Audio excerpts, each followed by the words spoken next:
السلام عليكم ورحمة الله تعالى وبركاته. مرحبا بكم معايا في وصفة جديدة. اليوم أخواتي غنشارك معكم كيكة في المول العجيب، كيكة بالكريم كراميل. كتقدم وهي باردة، كتجي راقية وسهلة التحضير صراحة. فخليكم تكتشفوا مقادير وطريقة التحضير، وكنتمنى لكم فرجة ممتعة. بالنسبه للمكونات فكنحتاج الى 250 غرام ديال الدقيق، ما يعادل 2 كؤوس ديال العنبه. كنحتاج الى 2 حبات ديال البيض، كاس ديال السكر الخشن، 15 غرام ديال الخميره الكيماويه و3 ديال الساشيات ديال السكر الفاني، كاس ديال الحليب اللي كيكون ماشي عامر، وكاس ديال الزيت ايضا كيكون ماشي عامر. كيكونوا هادو هما المكونات. ندوزو على بركه الله الى طريقه التحضير. كنوضعوا كمرحله اولى البيض، السكر الخشن، وكنضيفوا عليه الزيت، ومن بعد كنضيف عليه السكر الفاني، وكنخلط هاد المكونات مزيان مع بعضياتهم حتى كينسجموا. وكمرحله اخيره في هاد الحال هادي كنضيفوا الحليب وكنخلطوهم حتى كينسجموا. فقط كنكتفيو بالخلاط اليدوي، يعني ما كنحتاجوش الخلاط الكهربائي ولكم الاختيار. من مجرد ما يصبح هاد المزيج هذا كله متجانس، وهنايا غنضيف معاه الدقيق والخميره الكيماويه صافي، وغنخلط هاد المكونات.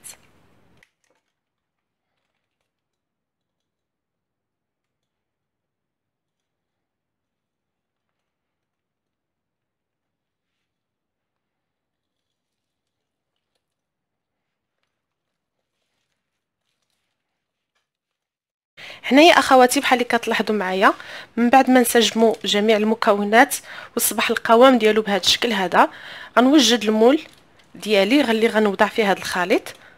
بالنسبه للخليط خصو يكون القوام ديالو بهذا الشكل بحال اللي كتلاحظوا معايا.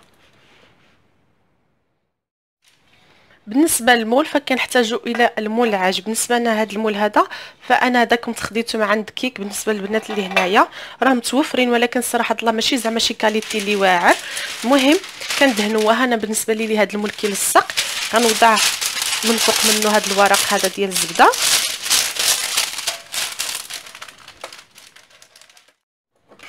هيدا كنعبر القطر بشحال فيه في القطر.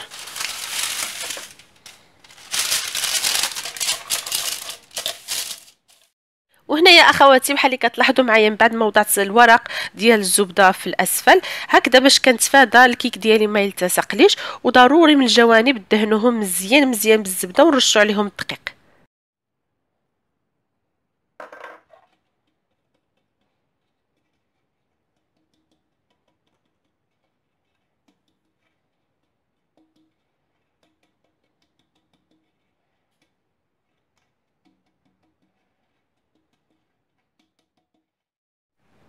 صافي بسم الله. ودابا غنوضع مباشره الخليط ديالي. بالنسبه للفرن فهو ساخن مسبقا على درجه الحراره 170، وغنطيبه تقريبا من 20 حتى 30 دقيقه، وكل واحد كيعرف الفران ديالو.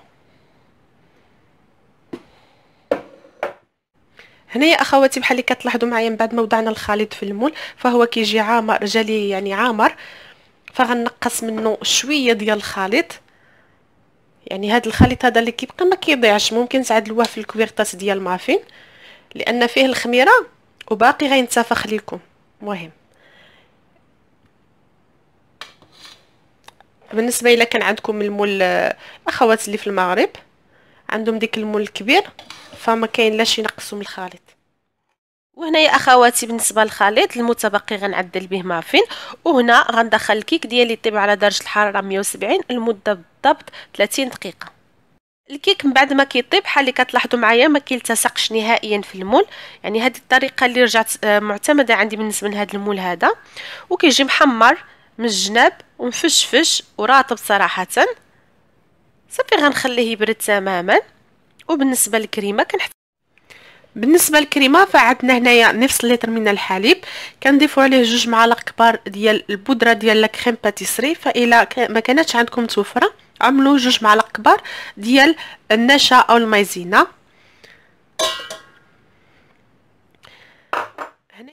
وهنايا غنضيف له فلان. بالنسبه للفلان على حسب المتوفر واللي كيعجبكم نتوما كيبقى اختياري. انا غنستعمل هذا اللي معروف عندنا، فانا كنشري من عند مغاربه كنضيفوا عليه. في حاله الا ما كانش عندكم هذا طبعا ممكن تستعملوا ديك فلان ديال التشينا اللي كيعمل درهم، ولكن تضيفوا له السكر هكذا باش يجي حلو. فانا في هذا الخليط هذا ما نضيفلوش السكر لان هذه الحلاوه صافي يعني كتجي هي هذه. كنخلط مزيان هاد المكونات حتى كينسجموا، كيصبح القوام ديالهم متجانس، وكنتخلصوا تماما من كويرات ديال بودره لا كريم باتيسري وديال فلان. وغنضيف لهم هاد الشوكولات هذا فيما بعد. على درجه الحراره منخفضه كنطيب هاد الكريمه هذه حتى كتعقد مع استمرار في التحريك، ما توقفوش يدكم نهائيا من التحريك.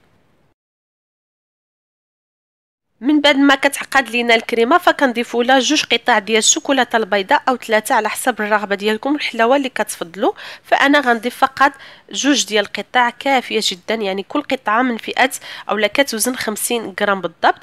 وكنطفي على النار وكنخلط مزيان حتى كتذوب لينا ديك الشوكولات في حراره ديال هاد الكريمه هذه. بعد ما كطيب لينا الكريمه وكيصبح الشكل ديالها بحال هاد القوام قبل ما كتعقد لينا، يعني كنضيف لها هاد الكراميل المتبقي اللي كيجي مع الباكيه ديال الفلان. ما كانش عندكم متوفر عملوا فقط هاد الكراميل هذا اللي كيتباع في هاد العلب هادو، كلشي كيتباع عند المغاربه والاتراك ايضا. كنخلطها مزيان قبل ما تعقد لي، يعني وهي ساخنه خصنا نوضعوها مباشره فوق الكيك. قد ما يعني الا تلهيتوا عليها راه غتشد لكم وغتعقد لكم شويه. وضعها على الكيك ديالي وهي خصها تكون باقي سخونه، ما خصهاش تكون شويه يعني بارده باش تجيكم سهله وتحصلوا على ديك الطبقه اللي كتجي يعني لامعه وما فيهاش ديك الكويرات ولا الكتل ديال الخليط ملي كتبرد. هنا كنقترح عليكم هاد الطريقه سهله ديال تزيين الكيك، ممكن تخليوها عاديه او ممكن تاخذوا ملعقه كبيره وفقط بالخلفيه ديالها غتبقاو مستمرين بهذا الشكل هذا بحال اللي كتلاحظوا معايا. يعني الفيديو كيوضح راسو، يعني على بحال الطريقه ديال الامواج هيدا حتى كنسالي الدائره اللي عندي. والتزيين اكيد كيبقى على حسب الرغبه ديالكم.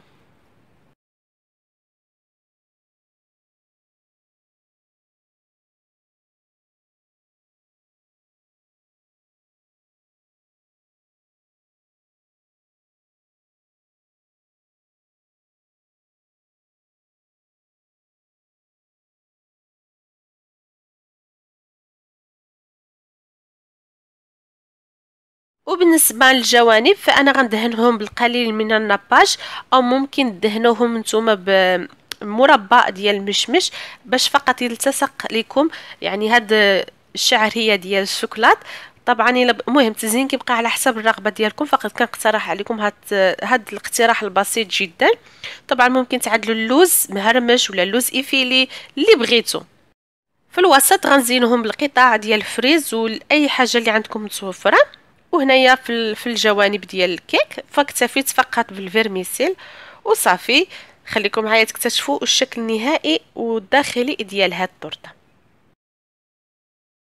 اخواتي بحال اللي كتلاحظوا معايا كيكون هذا هو الشكل النهائي ديال التورته ديالنا، والشكل الداخلي ديالها هو هذا. كتجي غزاله ولكن تخليوها حتى كتبرد ديك 2-3 سوايع في الثلاجه وكتقدموها بالصحه والراحه. نتمنى من كل قلبي الوصفه تنال اعجابكم والاستحسان ديالكم. كنتمنى الوصفه اليوم تنال الاستحسان ديالكم وتجربوها في البيوت ديالكم لان فعلا كتستحق التجربه وكتجي لذيذه بزاف وسهله بحال اللي كتلاحظوا معايا. ما تنساوش لايك الفيديو الى عجبتكم الوصفه باش كتشجعوني اكثر للمزيد من العطاء، وشكرا لكم. الى فيديوهات مقبله باذن الله، والسلام عليكم ورحمه الله تعالى وبركاته. ما تنساوش الاشتراك في القناه وضغطوا على زر الجرس باش توصلوا دائما بجديد الفيديوهات.